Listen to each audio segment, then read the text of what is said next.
I am Angel Lilianer. Welcome to my channel.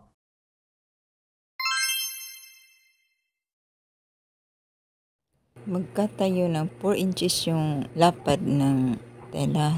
Tela ito sa pantalon. Yan ang gagawin natin pan-design sa may lower waist ng Wednesday blouse uniform sa DepEd teachers. Guhitan natin ang palatandaan sa 1 1/2, then ikalawang palatandaan sa 2 1/2. Yung 1 1/2, dyan natin itapat ang trimmings.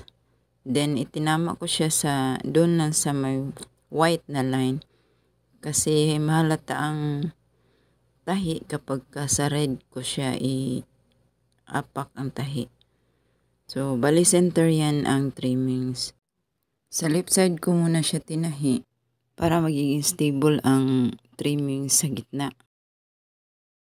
Then, fold natin siya sa second markings. Itahi natin doon sa trimmings doon sa right side. Naka-fold siya para stable yung sukat niya at diretso na yung tahi natin kapag ina-attach natin siya doon sa may lower waist. Then mag-markings tayo para sa pocket at sa design attachment. Upper waistline, lower waistline. From lower waistline, down 1 1/2 markings. Then down to markings for the second line.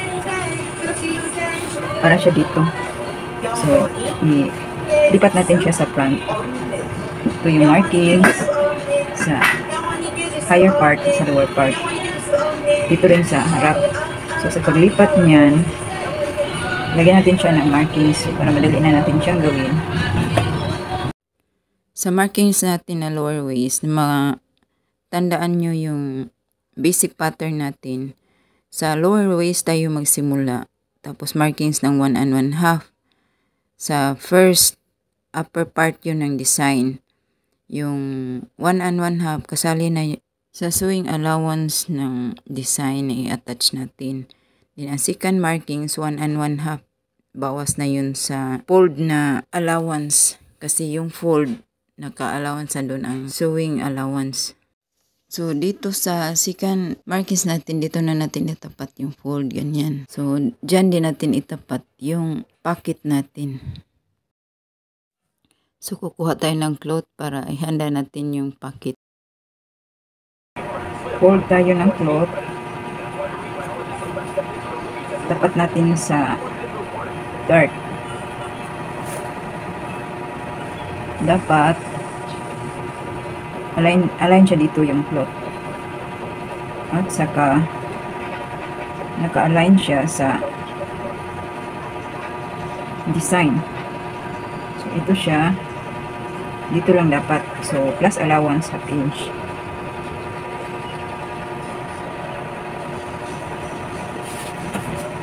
Lagyan natin yung markings ang allowance. Sa pagkat ng pocket, dapat i-align natin siya sa dart. Kasi dito natin siya ilalim sa tahi. Pagkatapos natin ipin, saka i-final na natin yung mga markings. Tapos guhitan na natin para i-cut. Square lang muna natin siya. Cut lang natin yung extra na cloth. Yan na natin siya i-cut kapag natapos na siyang i-attach. Pagkatapos natin siyang ipin at i-markings, i-separate muna natin siya sa body para hindi natin masali sa paggupit. Magtupit tayo ng isa pa para sa kabilang side na pocket. Sa pag-assemble, una natin gagawin yung pocket. Same lang din yung pocket niya sa Tuesday uniform na wala siyang lip. Diretso na siya yung double na tela na kinat natin. Diretso na siya itahi doon sa may lip. Tapos ipaipit na natin siya dito sa dart. Bago natin ipaipit, dapat nakatahi na yung may opening sa pocket ha. Tapos nakatahi na siya yung pinaka inner part para hindi siya luluwa. Same lang din sa Tuesday. Kaso lang itong Wednesday, dapat straight lang yung pocket. Ang naka-align siya sa design. So, itahi na natin siya. Ipaipit sa dart. Mga 3/16 lang yung tahi. Hindi siya aabot ng 1/4. Para matibay din yung kapit niya. Hindi yung manipis na manipis. Para hindi siya kakalas sa tahi. So, tahi natin yung side para magiging stable na yung pocket. Then, itahi na natin yung design. Doon na natin itapat doon sa markings natin. Pasada natin mga 1/2 inch kasi yun ang allocated natin na allowance para sa tahi. I-clear lang natin yung mga markings para dire-diretso na yung tahi natin hanggang sa may apuro na part yan. Tapos yung naka-fold, dire-diretso na natin siya itahi.